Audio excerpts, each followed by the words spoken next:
Welcome back to the channel. Today is going to be a quick video. I just wanted to kind of give a walk around of the tractor to kind of show what my tractor went through this season. I only broke one shear bolt, so that was good. It did get kind of dirty and messy, so I'll just kind of go over that.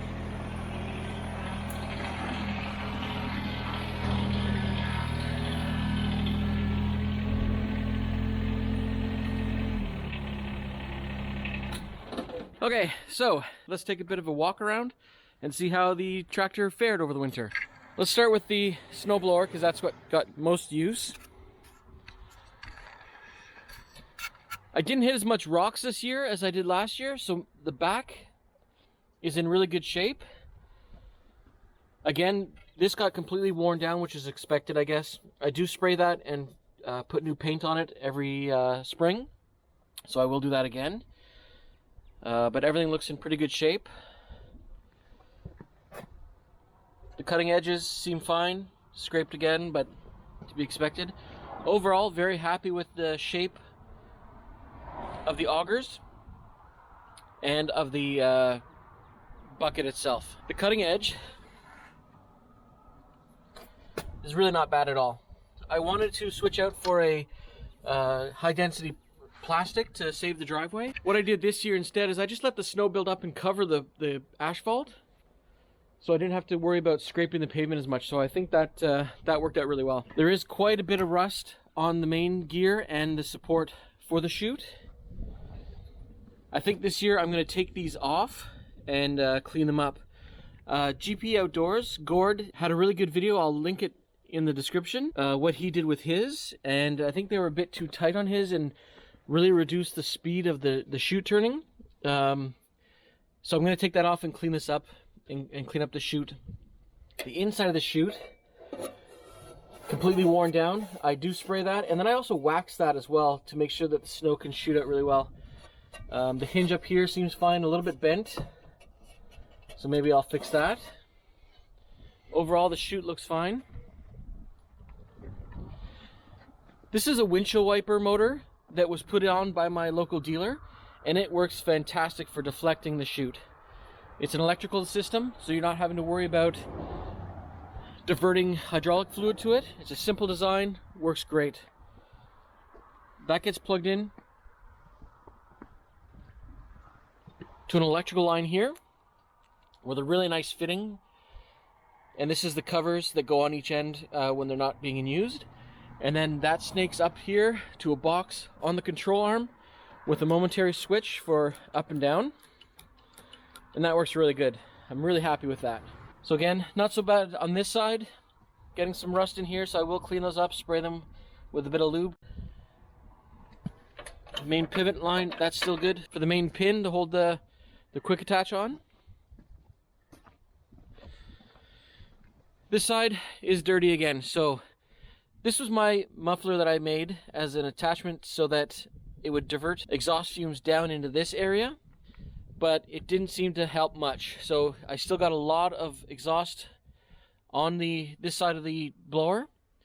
So I will maybe modify this a bit, or maybe have it come out, shoot out this way more as opposed to down. But really, I think this design is going to be really the only thing that can happen. I do have some rust and some flaking paint, so I'll clean that up as well. Same with this. The pins are still fine, so that's fine. I'll grease those up. But other than that, the snowblower seems to be working out well. Extremely happy with it. Gets rid of the snow really easily. So let's just take a look at the rest of the tractor. Some standing rust there. This is the mount for the front end loader. So I usually keep grease in there, so that's kind of dried out. The deck,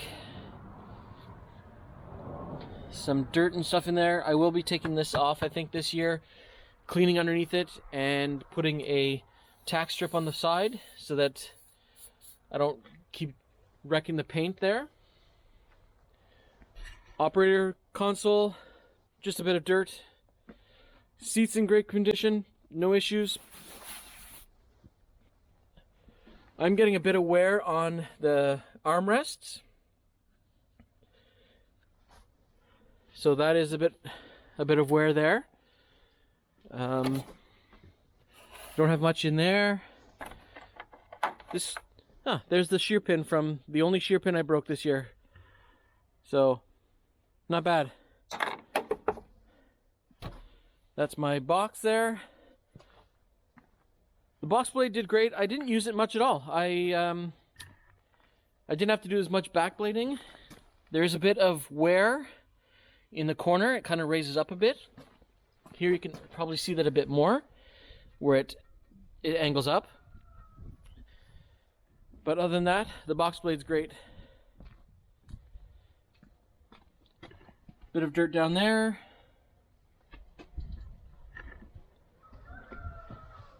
Tires are still great. I'll be doing the 100-hour service shortly. Bit of wear on the tires on the leading edges. Lots of tread life, not worried about that at all.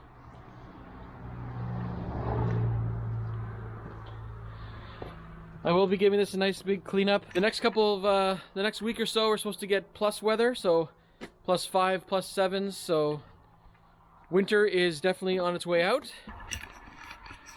Engine's looking fine. Filters are fine. Fuel filters. Screen is fine. No issues there. So let me know how your winter's going. What projects do you have in the summer planned? This side, everything looks fine. We'll be doing an oil change as well. Fluid looks fine. This is one thing that I noticed a lot of people are asking about. The coolant level when it comes from the factory is at level, but after the first 25 to 50 hours, you notice this comes down to the low spot. And that's, I guess, because there's still air in the system when they come from the factory. So definitely check this on your first 100 hours or 50 hours and make sure that this is within the accepted range and fill it up. Top it up as needed.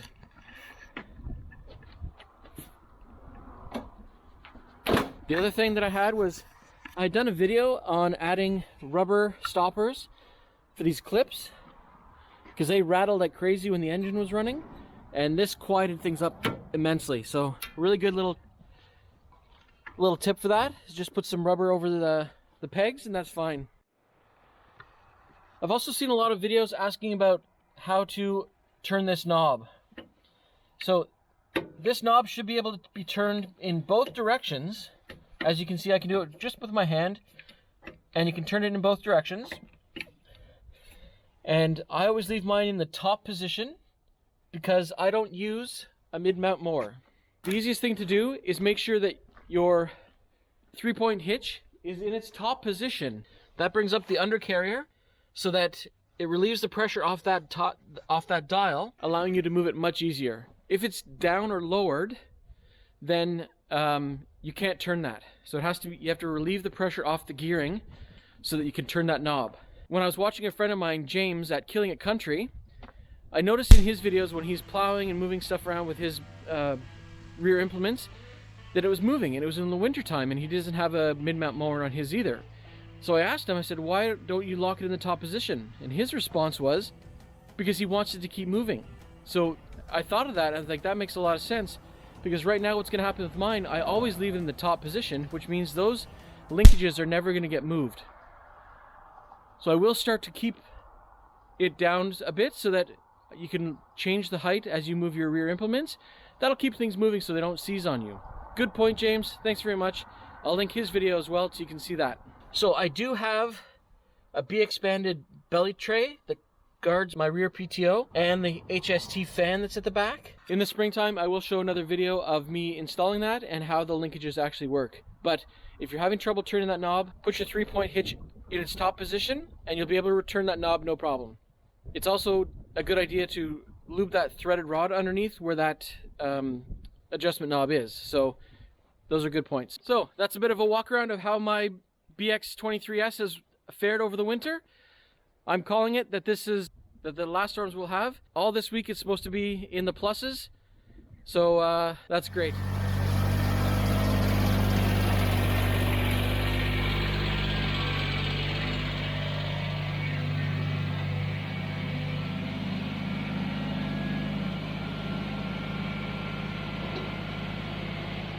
Plus, we got something in the mail, so let's check that out first. It's from Peaks Peak Hobby Homestead. So if you haven't checked out Lucas's channel, please go ahead and do so. I'll put the link in the description. And we have some stickers. So thanks very much, Lucas. And there's a nice little note as well. Ross, I appreciate all the advice and your support. Your channel is growing fast and you deserve it. Keep up the great content. Lucas. Thank you very much. So you know what that means? That's going up on the canopy of distinction. So as we put Lucas's sticker up here on the canopy of distinction, please take a look at some of these other stickers that I have and check out their channels as well. These are nice stickers. So let's put that one over here.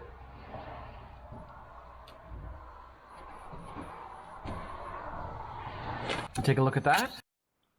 And all right, there it is. So thanks very much, Lucas. Check out these other ones.